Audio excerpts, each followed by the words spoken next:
wa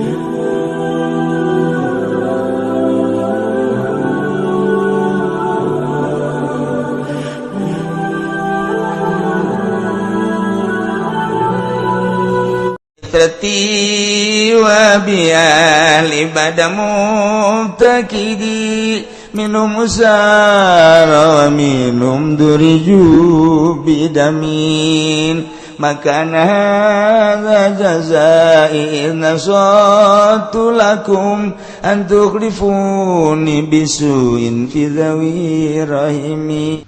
Bismillahirrahmanirrahim.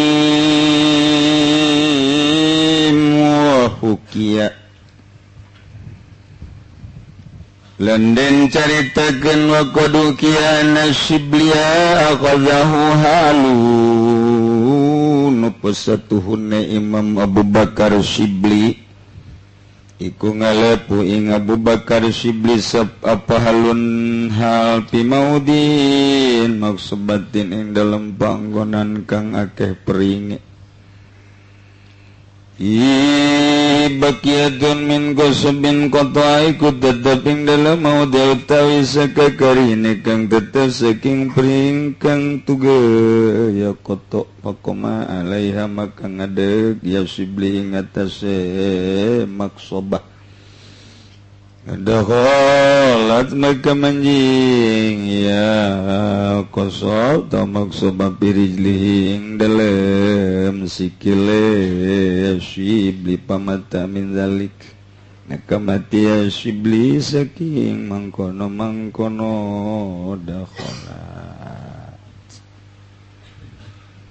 nyaritakeun jelema nu kaentepan ku hal eta adalah nu kamari kurang geus dibahas inda supi mawaridun yaridu alal galbi min kasbi asradi zat wa anwariha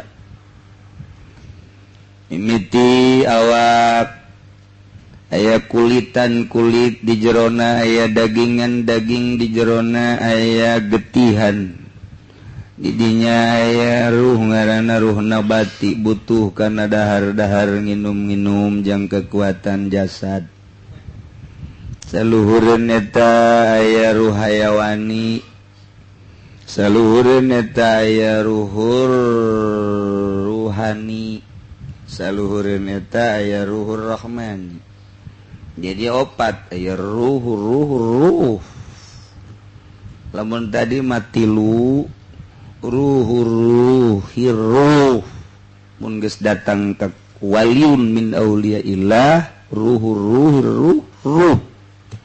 jadi berarti opat ruh sempurna disebut arwahul kumal ruh kamil etalah nu bisa mukamil ruh anu kamil bisa mukamil ruh nu sempurna bisa nyempurnakeun mursyid ngaranna disebutna arwahul kumal cik ada macana ulah kuman kumal jadi geus sempurna tina ruh hayawani ruh ruhani ruh rohmani na geus sempurna warid nyulusup teng kajaro golbu untuk merasakan sifat-sifat Gusti Allah, asma-asma Gusti Allah, af'al Gusti Allah. Urang mah kuari dibahas bae can karasa. Geus sering urang ngabahas urusan-urusan af'al Allah. Fa'alul lima yurid berarti ieu teh kabeh pagawean Allah tapi ngan datang kalisan doang. Wallahu khalaqakum wa ma ta'malun. Urang teh jeung pagawean urang nangadamel Allah tapi urang nyaho teh ngan sakadar di lisan can karasa ku urang can karasa bahwa urang dilempangkeun ku Allah sakitu didedet-dedet ge ieu teh teu karasa tah mah hayal jadi can dibere hal urang ku Gusti Allah tetep moal karasa sehingga eueuh ketenangan urang lamun geus dibere hal ku Gusti Allah urang zikir mulai jam 1 teu boga perasaan ku kumaha hayang dunya teu hayang mulya teu hayang agung teu ieu mah Ima zikir teh lillahi ta'ala be Allah nitah zikir. Kemudian genang Allah zikir teh mulai orang zikir. Dulu zikri. La ilaha terurusuhan zikir teh. Geus bae sesuai jeung aturan la ilaha illallah la ilaha illallah la teu boga rasa diri du zikir teh Allah. La ilaha illallah Allah fa'alul lima yurid wallahu khalaqakum bima ta'malun. La ilaha illallah. Dicekel mah dicekel tasbih tapi teu maksud ngitung menang sabaraha ieu teh besi menang 3 haju tunduk. La ilaha lolobana emang gitu. La tenang zikirna teh lah teu boga target sabaraha teu boga target datang ke jam sabaraha kumaha Allah bae. La ilaha illallah la ilaha illallah.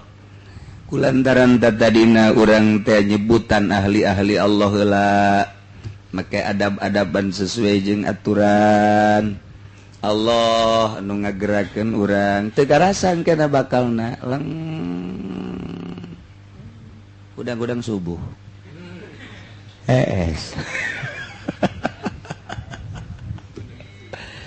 ieu mah lain lang tiget di mana kumaha ngeunah datang ngeunah eta hal ngan kakara rasa ngeunah doang kakara rasa ngeunah namun ditanya ngeunahna modal kumaha teu bisa nyaritakeun pokona mah teu boga pikiran ku kumaha lang rindu ta urang rindu encan dibere kukumaha kakarak awalan hal awal dibere rasa ngeunaheun amat sih eta berjam-jam ge sila sugan engke bakalna nyeri henteu sugan sing seur moal teh mah kajeun kukumaha ge moal bae jag bae urang sabaraha jam teu karasa misalnya teh jam 1 datang ka adzan Allahu akbar Allah eta hanjakal boga rasa hanjakal ih adzan mah ngeunah teu karasa di jam 1 jam 2 jam 3 jam 4 3 jam setengah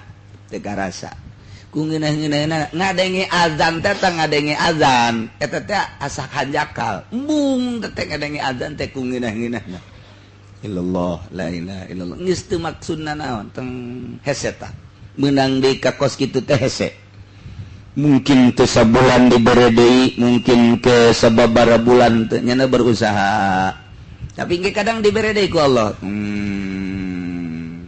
kayak geus sering dibere kos kitu teh terasa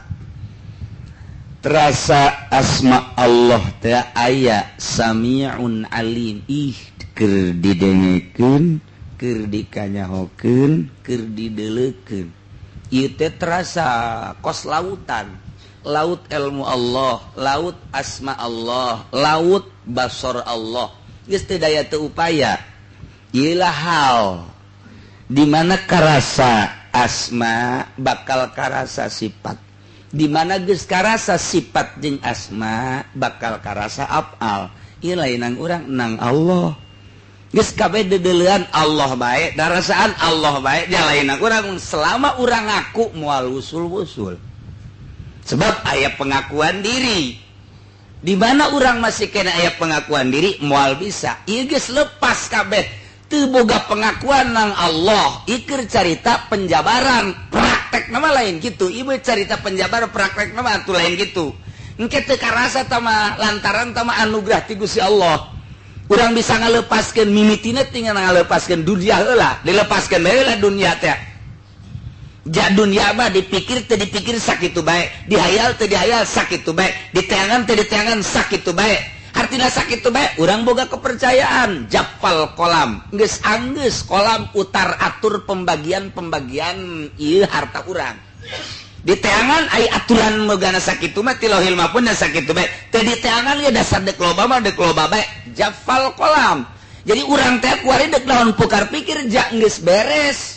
Pembagian rizki urang ka urang milik urang ka urang teh geus anggeus geus atuh tah nu bisa atuh rek di pikiran geus anggeus pembagian Allah di lauhil mahfuz tinggal kuari man dipeta-petakeun ku Allah tah poe eta tah poe eta tah poe eta tah deuk naon deui nu tak boga kayakinan anggeus atuh ka Allah keun ayeuna mah teh ieu mata kicep nang Allah ceuli nang Allah napas di jero urang aya ruh nang Allah dibersihanana ge ku Allah urang teh kan boga kahayang dong kembalikan ke Allah, ilallah minallah fillah.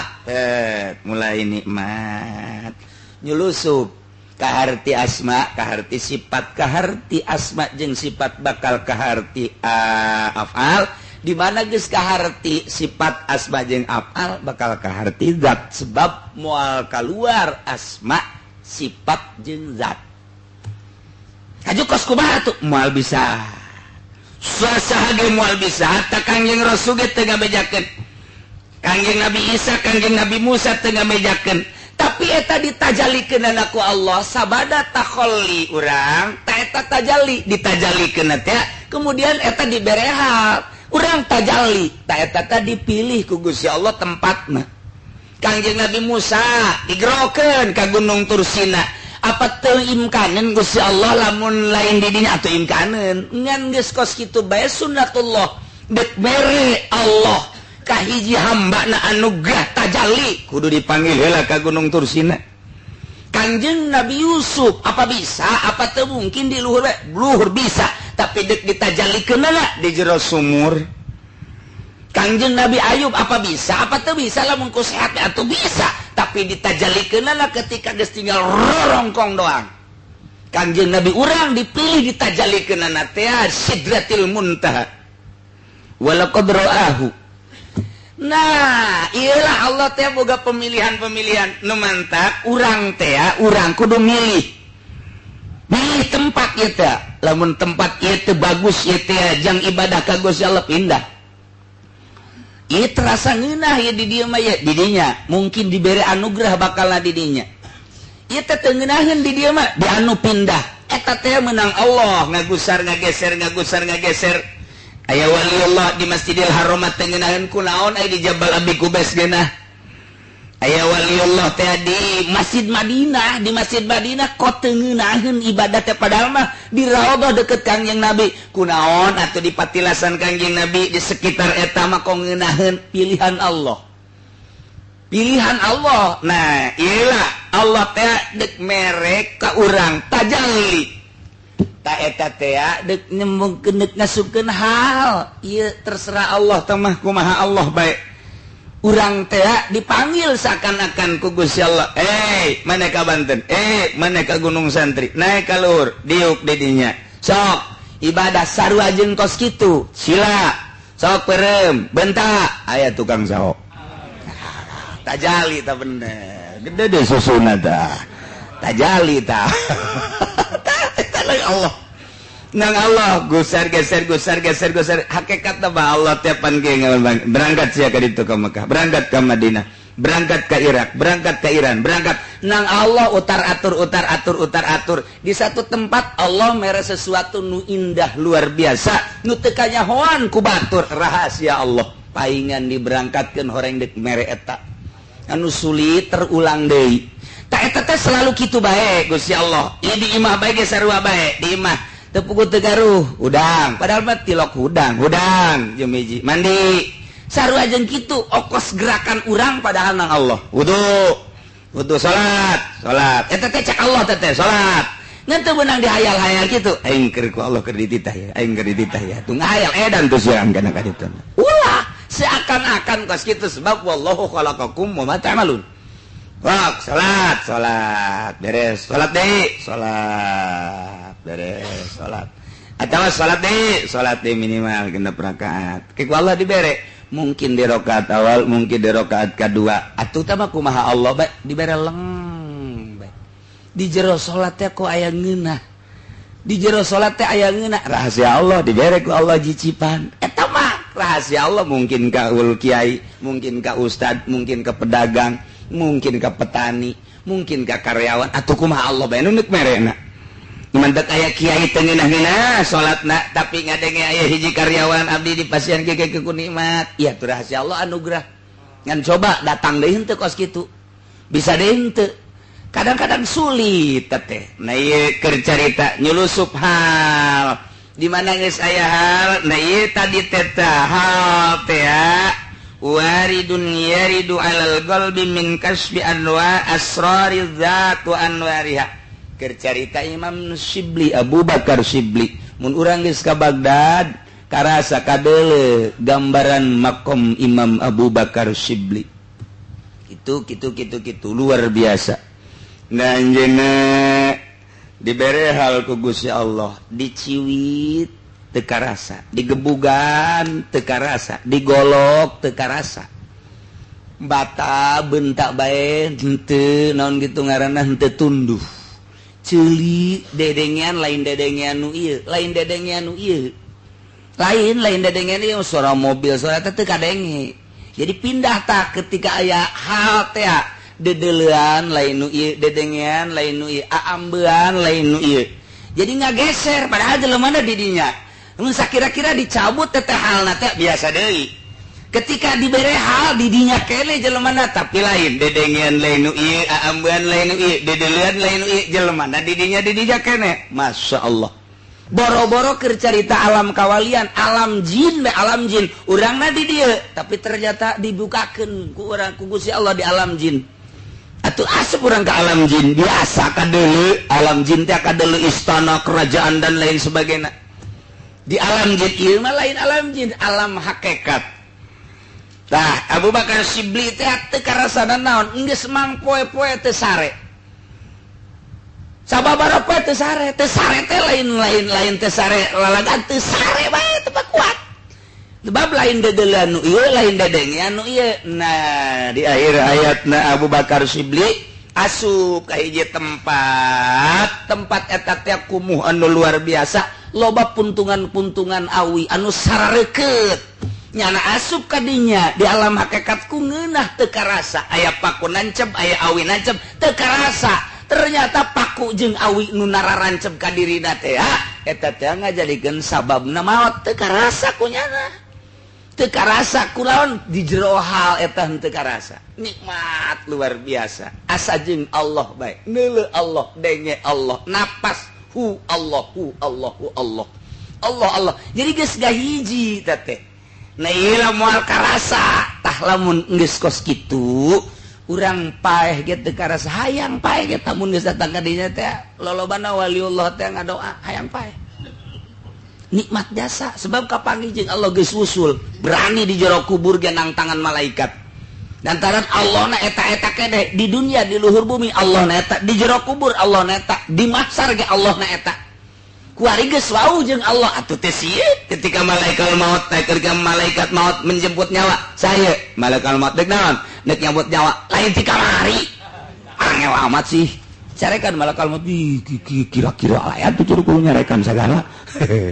Tuh gegeraan hayang geus geura usul ka Gusti Allah, hayang geura kapanggih gitu. Hayang geura kapanggih jeung Gusti. Engke di kuburan ge ditanya ku malaikat munkar nakir, "Man rabbuka?" Tuh nyatanya sia.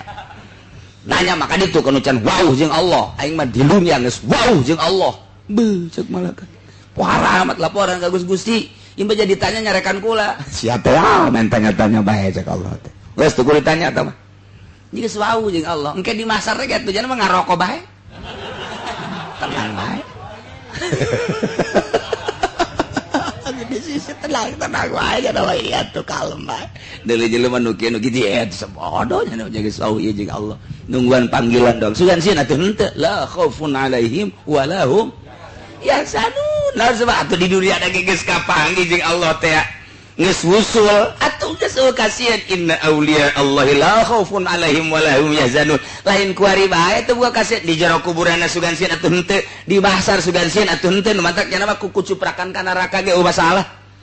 Eueuh masalah. Nu mantak daripada urang didelekeun ka sorga haja teu ka sorga, maning ka neraka tapi teu panas. Waliullah teh pan ditaneangan murid-murid da coba besi di neraka murid-muridna kukucuprakan di neraka. Teu panas cenah mah. Neuleukeun muridna sia ieu. Waduh, geus aya abdi Asep. Di mana Asep Cikupa? Geus tarutung ge. Oh.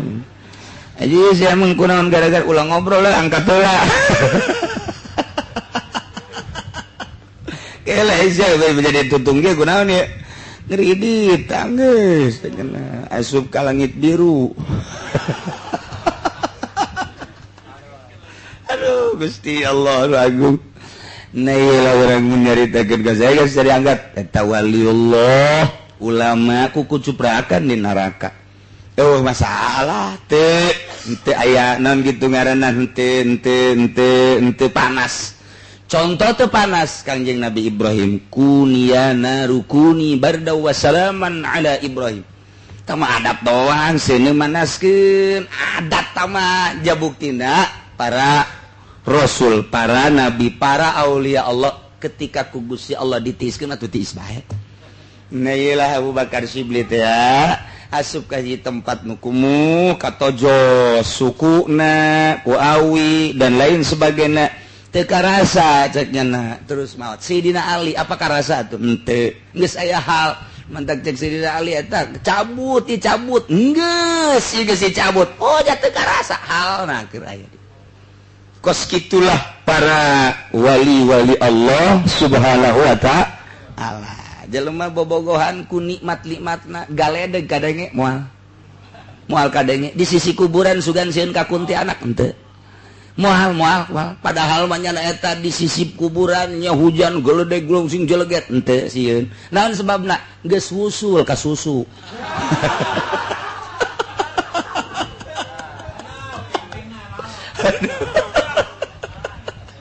tah eta kos kitu eta keur carita dunia dicontohan ku dunia deh ieu mah uzuran ruhani masya Allah geus leuwih ti sagala rupa ruhani mah hese ngagambarkeunana lantaran kanikmatan ruhani mun dibandingkeun jeung kanikmatan jasmani mah eueuh tai kukuna acan ketika hiji jelema diberengeunna salat ukur ku barang dahar ukur ku pakaian ukur ku kendaraan ukur ku awewe moal bisa kaukur eta kakarak dibere awalan geus ngeunah nu mantak makin ka ditu makin sono lantaran geus dibere nya sabodo aing mah geus deuk Allah bae makin sono jeung Allah andai kata dituturkeun teu bunga ditinggalkeun teu sedih sebabnya mah geus dibere anugerah ku Gusti Allah nikmat ketika salat ngeunaheun ketika maca Quran ngeunaheun ketika zikir ji malah mah ribet loba jelema teh ribet cenah mah ribet aing mah geus pokona mah cak aing mah jeung Allah bae mun bisa mah ngan nyana kembali deui nang Allah ngagerakeun ja dititahan ka dieu henteu tapi datang diundang henteu tapi datang oh berarti mah tinggal kumaha urang narimana nyanggakeun sadayana ka Gusti Allah hakikatna mah nyana teh tak embungeun naon sebabna ribet jeung jelema mah ribet geus cenah ngeunaheun sebab ketika maca Quran teh kudu loba maca Quran nikmat zikir gitu keneh geus lain ukuran 1000 2000 keur awal mah heueuh ulah kurang ti 1000 ulah kurang ti 10.000 keur awal mah ai kadituna mah geus dibere ngeunaheun nu mantap 1000-an jelema maca la ilaha illallah aya waliullah maca la ilaha illallah hiji bandingkeun jeung jutaan la ilaha illallah nu can usul beratan hiji tah nu mantap naon kitu ngaranna hiji zikir dibaca ku ahli Allah hiji jana zikir bandingkeun jeung jutaan manusia beratan keneh ieu kitu keneh doa ahli Allah henteu kudu loba Allahumma ighfir lahu warhamhu sakitu doang nyulusup ka mayit ngeunaheun jasa karasana Kiai Golkar ngadoa Allahumma ighfir lahu warhamhu cak mayit teh geus aduh ya aing nyangsang di tanggal Golkar ieu cek ya aing bisa ragag ya Allah hese lamun jelema geus dibere makin sebabnya nama di alam jeung diomongkeun teu pengaruh di alam sakitu bae diomongkeun sakitu bae jak embulung ieu nya nama sebab jelema lamun ngaji hayang dituturkeun hawa nafsu jelema ngaji magahan ngaji ceramah dakwah geus lain nita nuturkeun nyana ka Allah geus ngajak ka Allah bae lamun di ditu geus ka arah Allah atuh geus cukup jangan ngajaknya ka Allah jadi lain hayang syak bulan teu ngaji ka aing hawa nafsu siksaeun Allah tetek kiai kos kitu kunaon teu ngaji sia ka aing siksaeun Allah atuh kunaon hayang diajian pan ngaji teh ngajak ka Allah ge Allah anu noelna daekeun jeung henteuna dakwah teh ngajak ka Allah ketika urang ditu didakwahan geus ka Allah atuh geus urang sok kaju pan sia didakwahan ku aing bere atuh aing amplop eta kos kitu bahaya takos kitu tah mantak lamun aya jelema dakwah macakeun Al-Qur'an, macakeun hadis, macakeun kalam Allah, macakeun kalam ulama, kemudian nu dimaksudna teh qasoda wa qasoda kitul mal wasanaan. Nah, lamun dimaksud harta jeung pangalem ieu adalah ria. Ria teh tuh bitul amal kadituna siksa. Siksa bacakeun Al-Qur'an makin loba nu ngadengekeun makin gede ganjaranna. Jelema ibadah kemudian didengekeun ku jelema loba makin loba nu ngadengekeun makin gede ganjaranna ka dirina. Lamun henteu qasdul mawasana. Lamun tujuanna hayang harta atau hayang pangalem atau duana nya harta jeung hayang pangalem, siksa Allah nu bakal terjadi. Dek ngaji Quran tah, dek pidato tah, dek ceramah tah, dek ngaji tah, kudu kumaha tuh ajakna ka Allah. Ngajak ka Allah dirina kudu geus ngarasakeun ka Allah.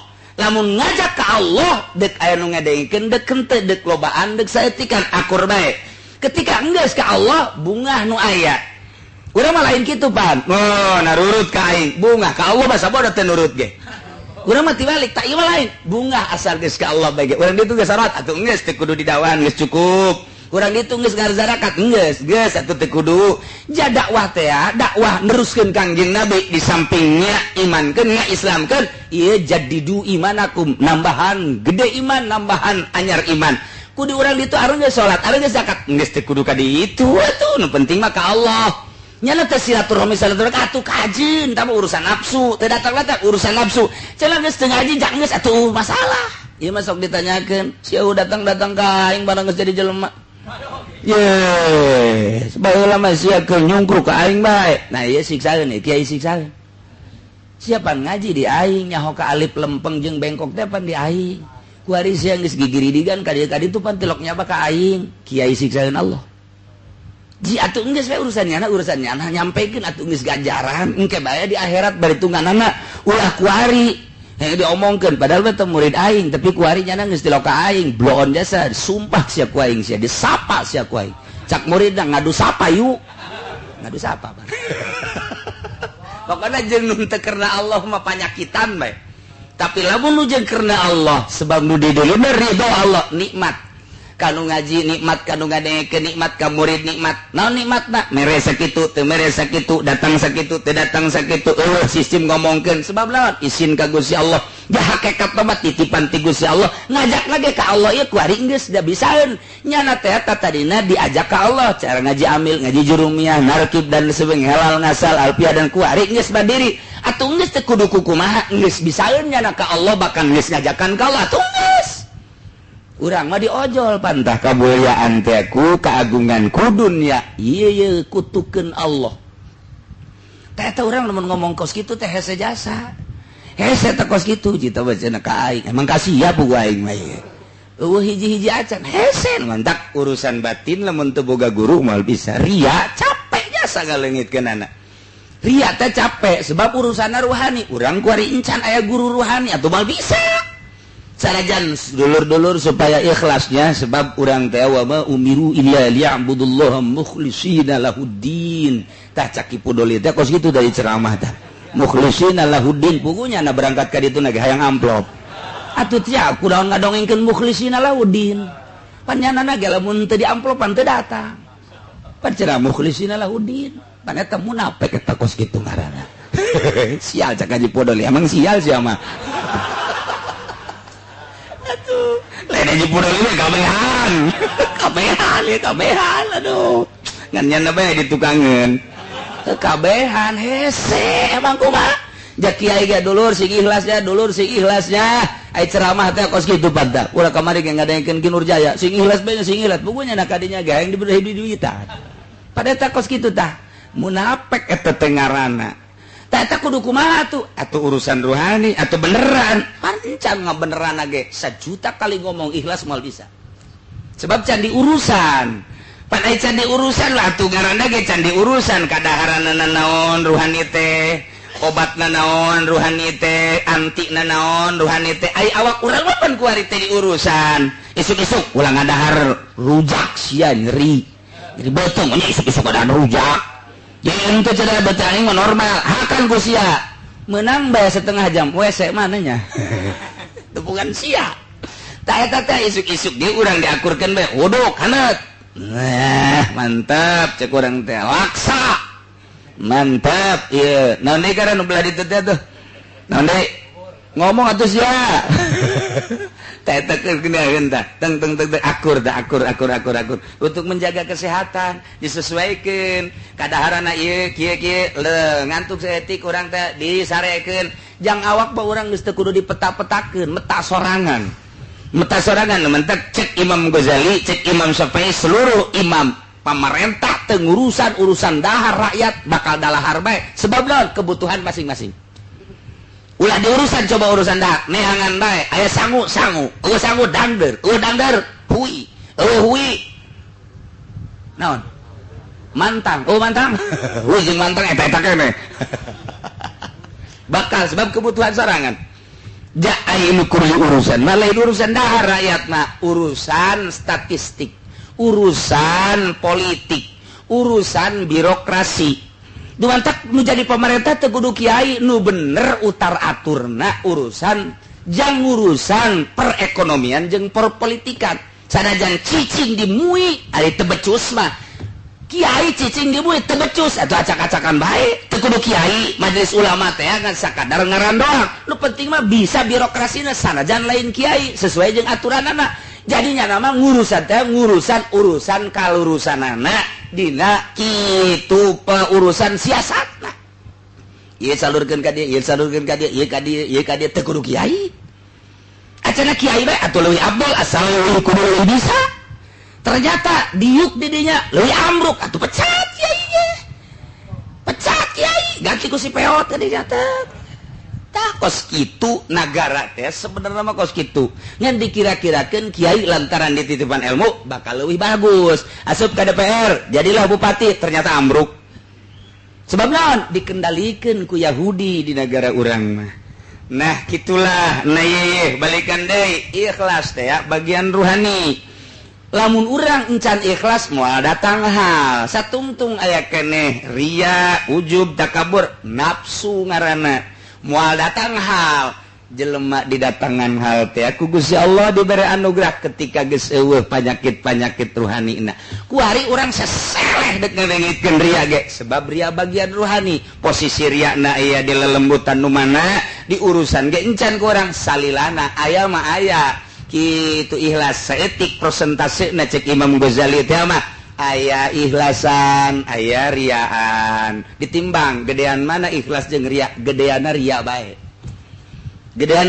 urang sodako ikhlas aya riana aya timbang gedean ria bae can di urusan mah urang aya nama tutulung ka batur aya ikhlasan aya riaan timbang gedean ria bae urang ngaji ceramah aya ikhlasan aya riana ikhlas cek jadat jaya mandek mituturan batur yang teman duit baik diberi atuh alhamdulillah itu diberi atuh eta non gitu ya alhamdulillah kena pokoknya malah guys baik ceramah baik nyana tak baik datang ka imah dibuka letik amat riana gede liana tetep bae secan di urusan tak mantap perlu na pengurusan ruhani kudu ka ahlina nu tadi teh kudu ruhul kamil arwahul kumal ilah anu bisa ngurusan urusan ruhani jelema nu geus bersih ruhanina ieu mah urang guguru ka jelema